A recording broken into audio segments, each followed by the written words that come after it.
La semaine de la solidarité bat son plein toujours à Tadjoura, dernière étape de la tournée de la caravane de la solidarité. La ministre des Affaires sociales et des Solidarités, Mme Oulouf Ismaël Abdo, s'est rendue dans la sous-préfecture de Adaïlou.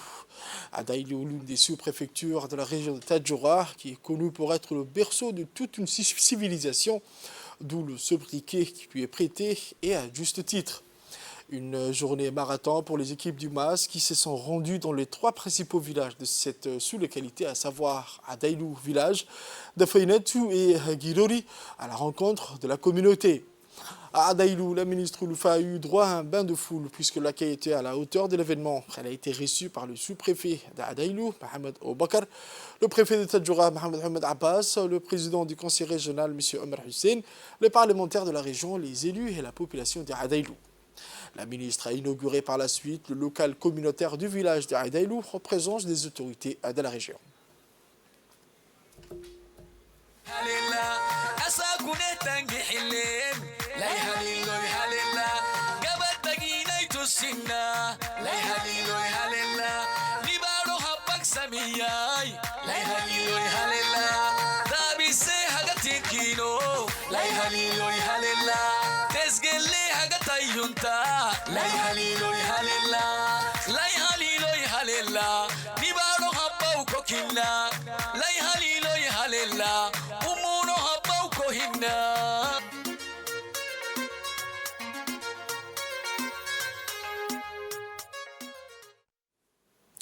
Ensuite, la ministre et ses équipes entourées des autorités de la région et des parlementaires ont rencontré les habitants du village d'Adaïlou et de ses environs. Le sous-préfet d'Adaïlou a souhaité la bienvenue à la ministre au cadre du ministère et de l'ADDS.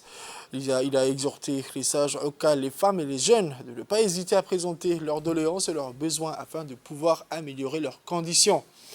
La population s'est déplacée en masse des quatre coins d'Adaïlou pour rencontrer la ministre des Solidarités qui clôture à Tadjoura sa caravane de la solidarité.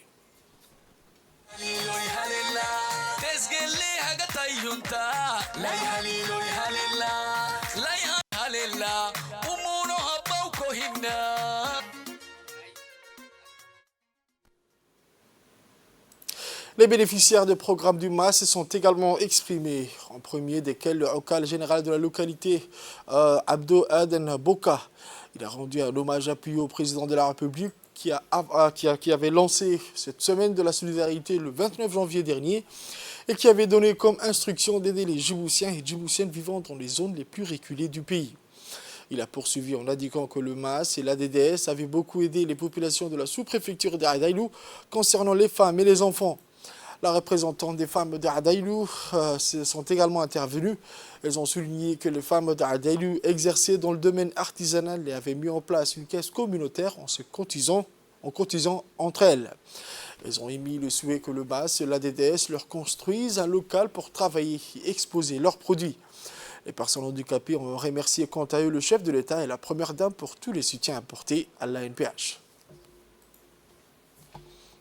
Voici les propos à présent de la ministre des Affaires sociales et des Solidarités. On écoute la ministre. Auparavant, donc, la politique du président de la République dans le domaine social est répartie entre plusieurs départements. Donc c'est vrai que c'est le dernier ministère qui a été créé dans le domaine social. Pourquoi? Parce que le président de la République a su qu'il fallait apporter encore plus, à part l'éducation, à part la santé, à part le bien-être des jeunes, il fallait apporter encore plus. Depuis 2008 jusqu'à aujourd'hui, alhamdoulilah, le ministère des Affaires sociales et des Solidarités a été également bien doté. Donc nous essayons de vraiment garder bien la amana pour qu'elle puisse être donnée aux bonnes personnes. Et c'est vrai que dans chaque localité, tout le monde ne bénéficie pas des aides parce que tout le monde n'a pas besoin aussi. Alhamdoulilah, celui qui n'a pas besoin, alhamdoulilah. Et celui qui a besoin justement de l'aide du gouvernement, on fait le maximum et on a d'ailleurs élargi la couverture de protection sociale et de filets sociaux et agir en communauté plus que demander au gouvernement quelque chose. C'est vraiment l'objectif du chef de l'État, il veut que chacun puisse être indépendant. Aussi, comme vous savez, notre ministère ne s'occupe pas seulement des vivres ou des transferts en nature, on fait également les infrastructures sociaux de base, qui sont exécutés directement par l'Agence djiboutienne de développement social. Je suis très contente de savoir que vous êtes satisfait qu'il y ait une école primaire, qu'il y ait un collège et qu'il y ait un lycée. Et vous avez juste demandé à ce qu'il y ait une extension des classes.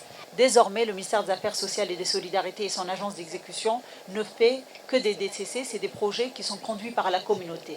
Qui veut dire, c'est la communauté qui formule, c'est la communauté qui construit et c'est la communauté qui utilise.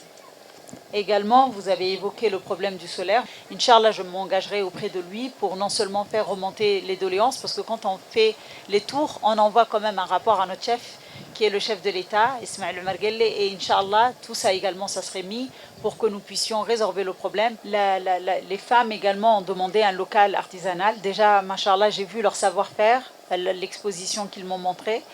Pour les personnes handicapées, moi j'aimerais vraiment être vraiment très, très honnête. Nous serons là à les aider s'ils ont besoin de matériel, s'ils ont besoin. Il y a d'ailleurs l'Agence nationale des personnes handicapées, mais il ne faut pas vous isoler. Je pense que c'est la politique du président. Les salles communautaires que nous avons inaugurées, elles vous appartiennent également. D'ores et déjà, je vous dis, on s'engage à vous soutenir financièrement et matériellement, Inch'Allah.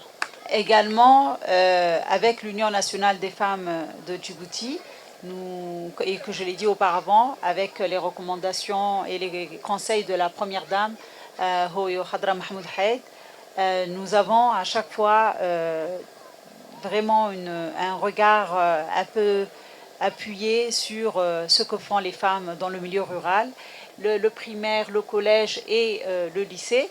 J'ai pensé à ce que si les jeunes puissent se réunir, ceux qui sont éduqués, ceux qui sont par exemple au lycée, ils peuvent donner des cours de soutien à ceux qui sont en primaire, ceux qui sont au collège. Et avant même qu'ils ne soient majeurs, ils peuvent gagner de l'argent d'eux-mêmes. Et pour ça, c'est nous qui allons vraiment suivre et rémunérer ces efforts que les aînés font aux jeunes.